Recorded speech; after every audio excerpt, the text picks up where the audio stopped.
All right, Shalom. First and foremost, giving all praise, glory, and honor that's due to Yahweh Bahashim, Yahweh Shai, Bahashim Rachaha, with Dash double honors, to the elders and apostles at Great Millstone who rule well.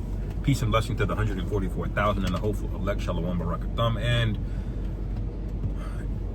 you camps going on these different podcasts, trying to be some kind of representative. You're gonna cut yourself, number one. You're gonna get embarrassed by people who don't even study the scriptures. Now, I'm responding a little bit to the IUIC guy that went on the Saint in the Center podcast, and I saw Apostle Tahar respond to it about the lawfulness of having more than one woman, okay, or wife. All right, so I just figured I would just parse through this very quickly, because this is a foreign concept to Christians.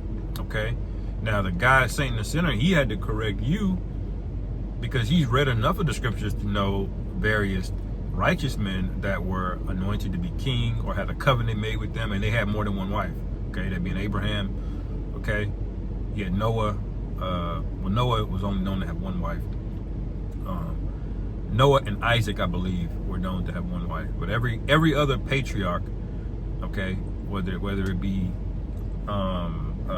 Jacob or David or Solomon, all right, they had more than one wife, man. Okay, this was a common theme. All right, so I'm gonna type in. Let me see.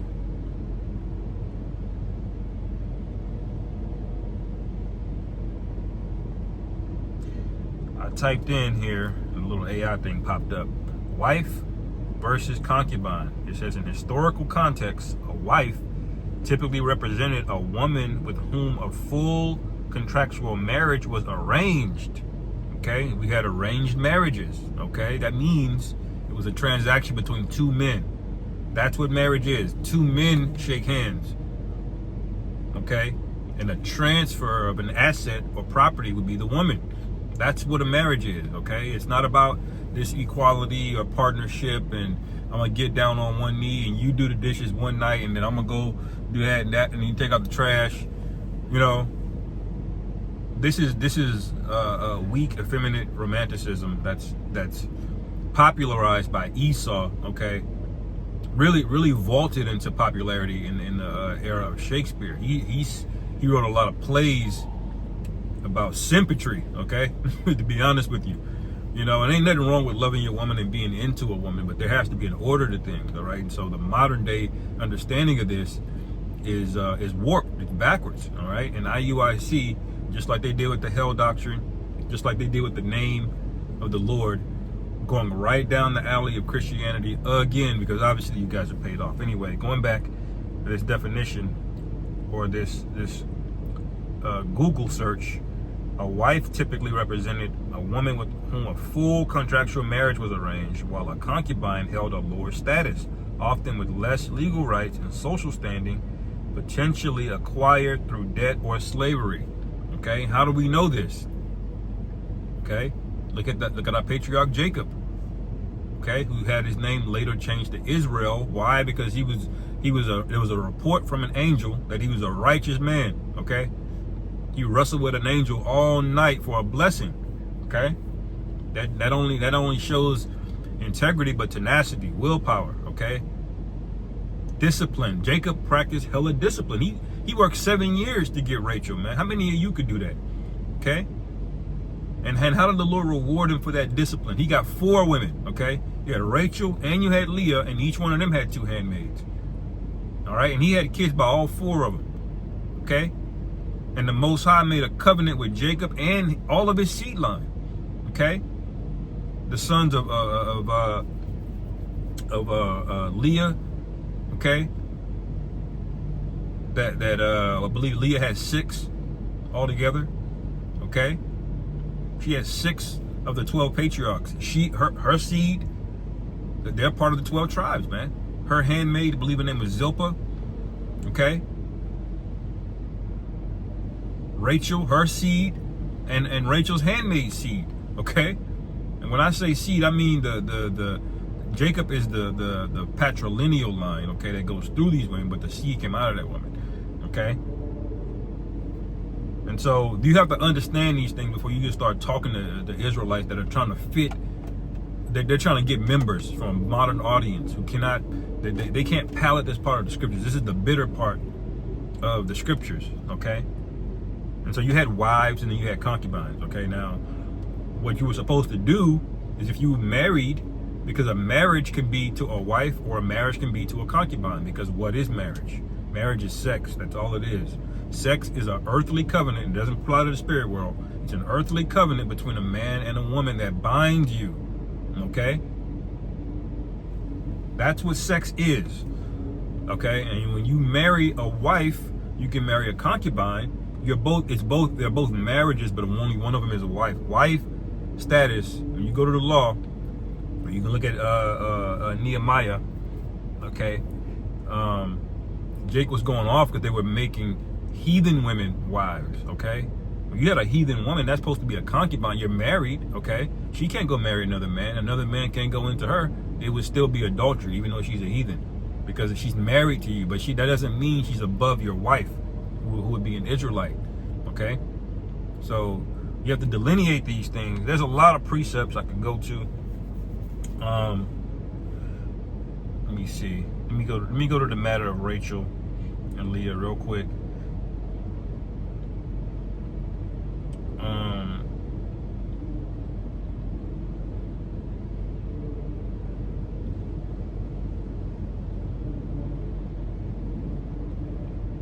You see here.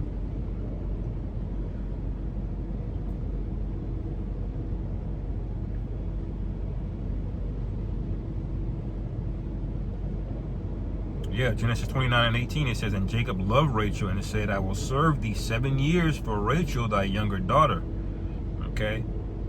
And Jacob served 7 years for Rachel, and they seemed unto him but a few days for the love he had to her. All right? So that's what happened, okay? But it says, verse 25, and it came to pass in that morning, behold, it was Leah. And he said to Laban, what is this thou hast done to me? Did not I serve with thee for Rachel? Wherefore then hast thou beguiled me? So it's up to the father, okay? The Rachel and Leah didn't have a say in it. He said, well, no, well, it's improper for me to marry my younger daughter before my older daughter, okay? And that was a custom. You see that to this day. You go talk to an Elamite, a so-called East Indian, all right? They have the same thing, okay? They got a daughter that's unmarried, and she's older, maybe she's not as attractive, they'll hold off on marrying off the younger daughter first, okay? Ishmael does the same thing, okay? This is called ancient customs, all right? And it says,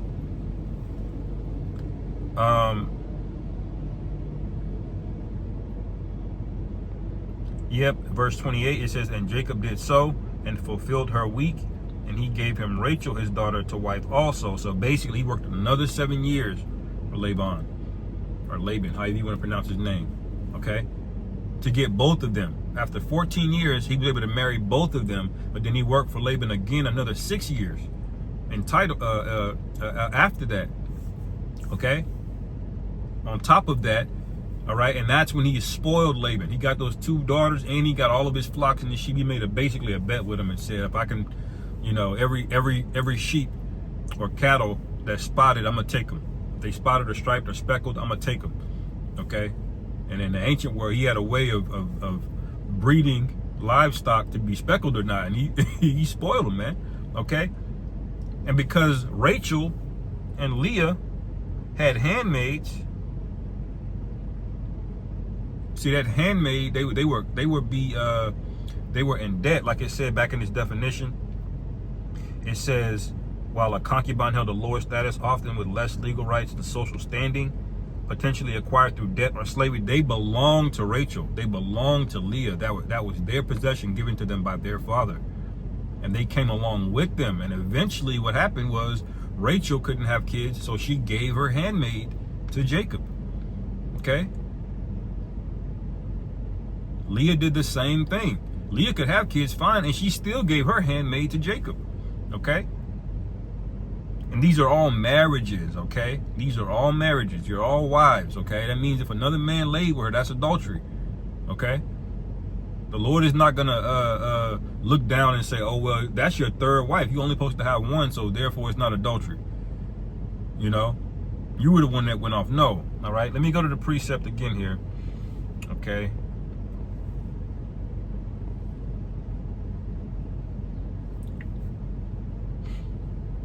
I bring this up a lot.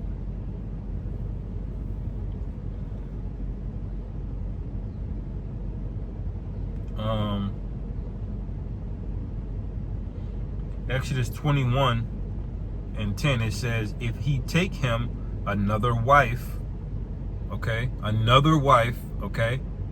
her food, her raiment, and her duty of marriage shall not he diminish. Why? Because a marriage, again, it's an earthly covenant between a man and a woman. Now, part of that covenant is that woman belongs to you, but the trade-off is you have to take care of this woman for the rest of your life. You can't just divorce a woman, okay, because she got an attitude. Or you thought she looked a certain kind of way in the dress, but then she took her clothes off and it wasn't hitting like that. You can't just be like, no, you know, I changed my mind. No, it ain't how it worked, okay? And so the scriptures warn you, okay, if you take another wife, and a wife is an investment, man. It costs money. It costs energy and resources to deal with multiple women, okay? If you do that, you got to know that you're responsible for both of them, okay? You can't just pop one woman and then only take care of the one you like. Like, oh, I ain't got it. Well, you shouldn't have went into her, okay? And that's why these things are worked out between two men beforehand. The man is supposed to be vetting women. It ain't supposed to be an open dating market. Y'all just going around, you know, everybody, I like the way he look, I like the way she look. The scriptures say, marvel not at a woman for her beauty, okay? Because the most beautiful women can be pure demons, okay? And you have to deal with that woman, okay? There's very few reasons why you can divorce a woman unless it's something egregious like fornication or, you know, if she step out on you, obviously that's a wrap, you know? But a woman can really make your life. Hey, that's why there's so many scriptures about counseling you about how you dwell with a woman, man, you know? It says a wife plucketh her own house down with her hands. Well, how is she doing that? Because you really can't just divorce her, you know? Now you can put her away, you know, but that's a very extreme, harsh punishment, man. Where you know, that happened with King David in Michal, okay? That was still his wife. He put her away, and then he went on and he married other women, you know? David had 10 concubines, okay? That his son ended up sleeping with all of them because the Lord prophesied that once he slept with Bathsheba, all right? And Apostle Tahar brought that out too, but that's the point, okay?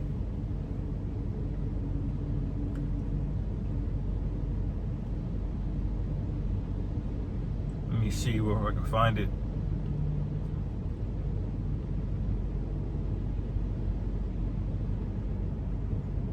Second Samuel chapter 12 verse 7, and Nathan said to David, thou art the man, thus saith the Lord Yahweh of Israel, I anointed thee king over Israel and delivered thee out of the hand of Saul. Okay, it says verse 8, and I gave thee thy master's house and thy master's wives into thy bosom. Okay, so David got Saul's inheritance basically, okay, and wives were included into that. All right, you know, you had the wives of the king. Saul had multiple wives, you know. I don't believe they list all of them, but okay. And when the man dies, he goes in the spirit world. Those women can be married again, okay. But the key thing here is wives, plural, okay. And this is the Most High speaking through Nathan, saying, I gave you multiple wives. And then look what it says. It says, and gave thee the house of Israel and of Judah. And he gave you the kingdom. All right. And it says, and if that had been too little, I would moreover have given unto thee such and such things. What such things is he talking about, man? There's only 2 transgressions that he did here. I don't want to say only 2 because they were big things. That was murder and adultery. What is he saying? He would have gave you such and such. Well, he couldn't give you more men to kill. He's talking about wives, man. Okay? He's talking about the kingdom. You know? So wives were a part of it. So when David went into Bathsheba, a woman that was married to a man already, not another woman, a woman married to a man already, that's adultery, okay? So these IUIC guys are going on these podcasts. They got to know this, man. There's no way they don't know this. This is so simple, all right? They go up there and they try to preach about monogamy, man. Like where does it say that that's a sin now? I'm gonna hop to the New Testament to deal with what he was talking about, okay? Because he went to Timothy to speak about what a bishop is supposed to do, because a bishop has a special role in the church, man. You also had eunuchs back in the day, man, okay? The guys who just didn't deal with women at all, okay? There were particular variations to marriage in the law depending on what you were. Like if you were a priest, you couldn't marry a woman who wasn't a virgin, okay? It's lawful to marry a widow because her husband's passed away. Not if you were a priest, though. Then it's against the law. So marriage laws are not just a straightforward thing, okay? It's fairly simple, that applies to most, but there are caveats to it, okay? You gotta look at other scriptures and see where the lines get crossed, man. The scriptures say be fruitful and multiply. That don't mean you can multiply with your neighbor's woman, okay? That don't mean you can multiply with your own mother, okay? The other laws gatekeep other laws, okay? And these guys supposed to be so stern about the law, they just butchering it because they're selling something, okay? They're trying to get members. That's what they're trying to do, okay? So using the bishop, all right, as a means of just having one wife doesn't apply to everybody, okay? That was the role of a bishop. Bishops had special duties, man. They had to manage multiple churches, okay? And they had to sit in on hella councils and manage things, okay? And that's why Paul wrote that, all right? Let me go to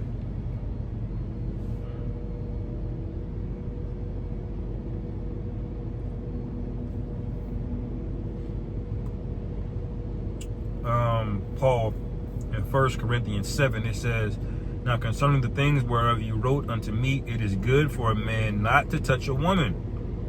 Okay, so does that mean you shouldn't get married at all? Does that mean it's a sin? No. Paul is prescribing wisdom. Why? We're on a mission, okay? Women are going to slow you down. They're going to hold you back. You don't bring a woman into a war zone, okay? You leave your woman at home, man, okay? All right? And there were laws even with that going to battle, man. If you only been married less than a year, then more than likely you weren't going to be allowed to fight, you know? If you don't have any kids or any seed, okay? So you got to put things in context. We're at war here. This is a spiritual war, man. You don't just pick up a bunch of wives and move all willy-nilly and whatever and just charge that to the Most High. He going to take care of it. No, you got to employ wisdom, okay?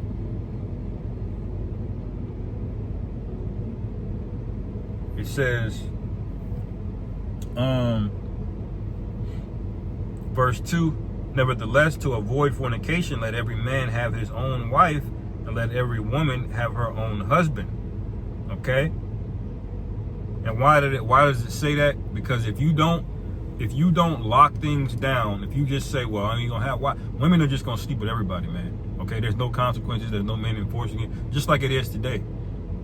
There's gonna be nothing but fornication. This is why half of these women got herpes now, because there's no enforcement mechanism. There's nothing forcing you to get married. There's nothing enforcing the marriage itself. When a woman lays down with a man, the government doesn't come in and say, well, you got to stay with that man. They don't do that. And so what happens? They go from man to man to man. And as soon as they see another man that got more substance, or he got more quote unquote motion, all right, that's where their eyes are going towards, okay? And the woman's number one currency to get something is what's between her legs, okay? That's her go-to defense mechanism, and that's our number one sales tactic, okay? It's to cry and to open them thighs up. Okay, those are the two things they use. All right, verse 3, it says, let the husband render unto the wife due benevolence, and likewise also the wife unto the husband. The wife have not power of her own body, but the husband. Okay, and likewise also the husband hath not power of his own body, but the wife. Okay, so basically it's saying the marriage is y'all supposed to deal with one another, okay, in a marriage. Okay, now Paul goes down and says this in verse 6.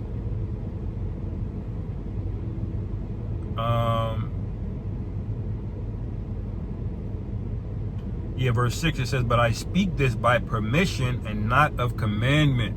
Why did Paul say that?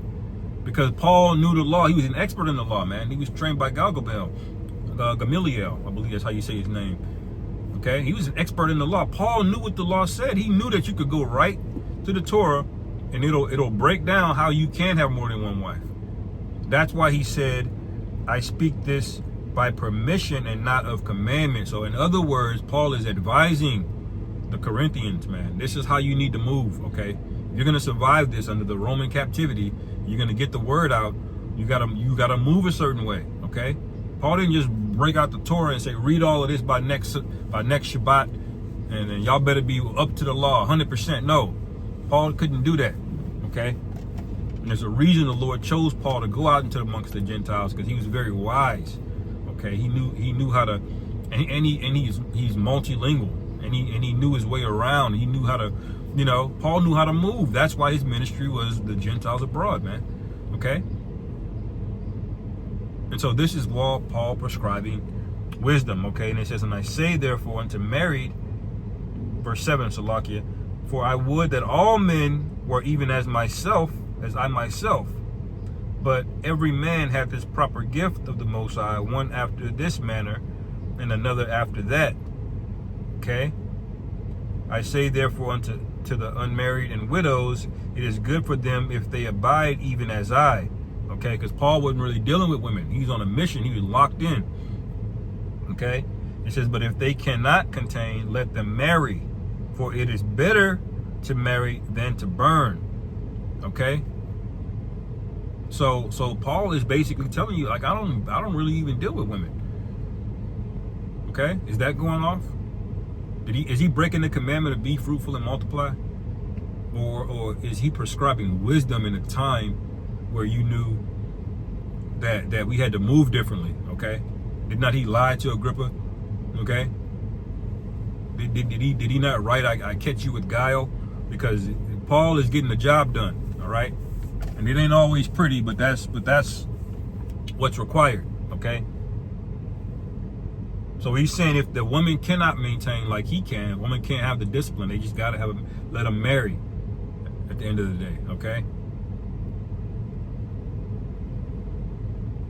Let me go down.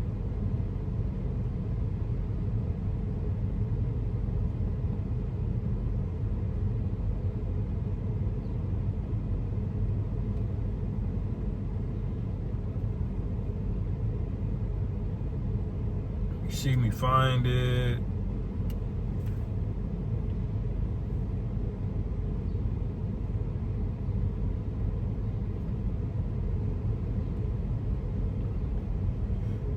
Yep, verse 29. It says, 1 Corinthians 7:29, but this I say, brethren, the time is short. It remaineth. So there's a time crunch here. There's a context here. I say that both they that have wives be as though they had none. So is it telling you don't get married at all? Huh? And remember, he said, I speak this by permission, not by commandment. So he's not telling you to break the law. If you got a second wife or a third wife, you're not in sin or violating the law, but it is unwise. Okay, so that's what you got to understand when they try to go to Paul and break down, or go to Timothy and say, well, the bishops can only have one. That is complete and utter nonsense, man. Okay. And there's more on that too, Scriptures say if you forsake a wife or business, or he's gonna multiply those. What does that mean? He's gonna multiply. Okay. Multiply what? Women. Okay. You're gonna have a lot. We're gonna have a lot of kids in the kingdom. All right. And it ain't gonna be one woman every 9 months. Okay. That's going off, man. Okay. I'm gonna ask this one. I'm gonna ask you this question.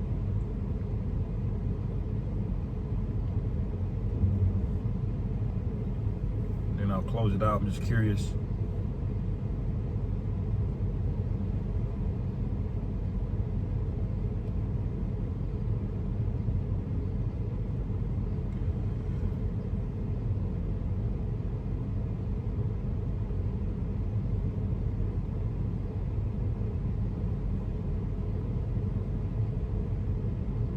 Okay, let me see. I didn't want to go here. So lock, give me 1 second.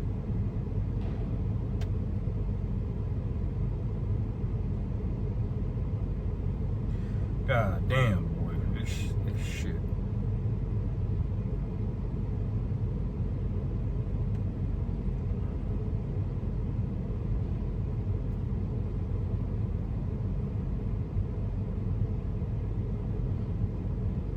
Almost there, Akim Salaki.